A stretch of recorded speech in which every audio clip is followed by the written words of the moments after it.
Olá! Vamos falar sobre um assunto super importante: alterações na mama. A gente sabe que encontrar algo diferente pode gerar um monte de dúvidas, né? Por isso mesmo, ter a informação certa faz toda a diferença. Aqui a gente vai desmistificar isso, entender o que geralmente acontece e, claro, saber o que fazer. E a pergunta que não quer calar é essa, né? Notei uma alteração na mama. E agora?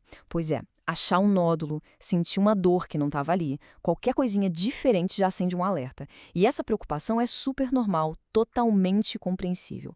Mas já vamos começar com a informação mais importante de todas, para acalmar o coração.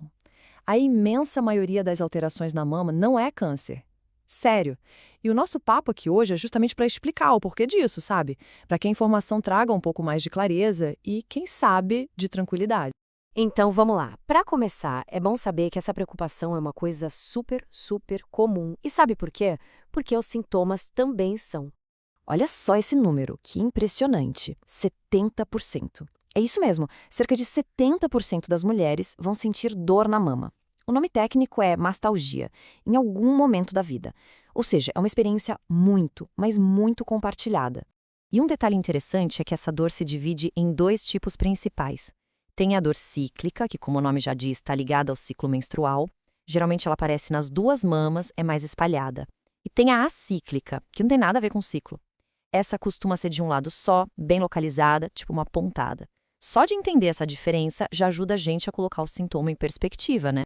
Ok, então, avançando um pouco, o ponto-chave é este aqui. Existem muitas, mas muitas mesmo, causas benignas, ou seja, que não são câncer, por trás das alterações na mama. Vamos dar uma olhada nas mais comuns. Primeiro, os cistos. Os cistos são uma das causas mais comuns. O que eles são? Basicamente, umas bolsinhas cheias de líquido. Super normal de aparecer, principalmente ali na faixa dos 35 aos 50 anos. E o curioso é que eles costumam surgir assim, do nada, de repente. Outro caso bem comum é o fibradenoma. Esse é o tumor benigno que mais aparece em mulheres mais jovens, com menos de 35 anos. A característica principal dele é um nódulo que dança, sabe? Ele é móvel, você consegue mexer nele com o dedo e, o melhor, geralmente não dói.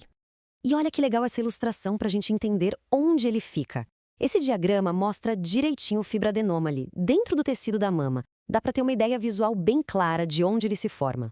Agora, saindo do desenho e indo para a vida real, é exatamente assim que um fibradenoma aparece no ultrassom. Repara como a imagem é bem certinha, bem delimitada. Isso bate certinho com aquela descrição de um nódulo com contornos regulares. Vamos para outra causa bem comum de alterações, a mastite. O que é isso? É uma inflamação, muitas vezes por uma infecção. Ela é super associada à fase de amamentação e os sintomas são bem fáceis de identificar. Dor, a mama fica quente, vermelha e pode até dar febre. Essa imagem aqui ajuda muito a entender. Ela mostra bem os sinais visíveis de uma mastite em quem está amamentando. A vermelhidão, o inchaço, tá tudo aí, bem evidente.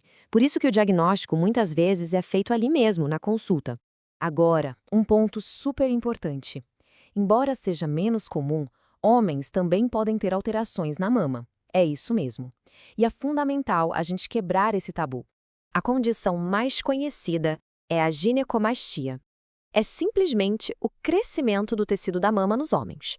Pode aparecer como um carocinho embaixo da areola. E um dado interessante, é bem comum na adolescência e, olha só, na maioria das vezes, some sozinha com o tempo. E essas imagens aqui são bem legais. Elas mostram o antes e o depois de um tratamento para ginecomastia. É para ilustrar que mesmo quando não some sozinha, existem tratamentos que funcionam muito bem. Beleza, a gente já viu um monte de possibilidades. Então, a pergunta de $1 milhão é: o que fazer quando se nota uma alteração? A resposta é simples e direta: detecção precoce. E as estratégias para isso são basicamente 3. Primeiro, o autoexame, para conhecer o próprio corpo. Segundo, o exame clínico todo ano feito por um profissional. E terceiro, claro, a mamografia, seguindo a recomendação para cada idade e histórico. E para tirar aquele medo da consulta, vamos ver o que o médico ou a médica vai avaliar. Basicamente, vão checar quanto tempo o nódulo está ali, se ele muda de tamanho com o ciclo menstrual, como é a consistência dele, se dói, se sai alguma secreção, e também dão uma olhadinha nos gânglios. É uma investigação bem completa, sabe? E aqui, um ponto fundamental. A mamografia ainda é o melhor exame que existe para detectar o câncer de mama bem no comecinho, muitas vezes antes mesmo da pessoa sentir qualquer coisa. Bom, e com isso a gente chega na reta final, que na verdade reforça a mensagem principal de todo esse nosso papo: a importância de ir atrás de um diagnóstico profissional. E se tem um número para ficar na cabeça, é este aqui, 95%. 95%. Essa é a chance de cura para tumores que são descobertos bem no início, quando ainda são pequenos. É um número que, nossa, fala por si só, né? Mostra o poder de agir cedo. E essa frase aqui resume tudo de um jeito perfeito. Descobrir a doença no comecinho não é só uma vantagem, é o que realmente abre a porta para chances altíssimas de cura. E mais, permite tratamentos que são menos agressivos e que funcionam melhor. Então, o recado final é bem claro. A primeira reação não precisa ser pânico. Tem que ser ação.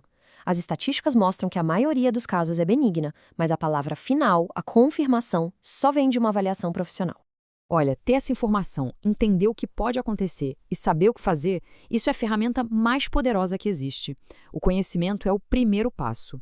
A questão que fica é, qual vai ser o próximo?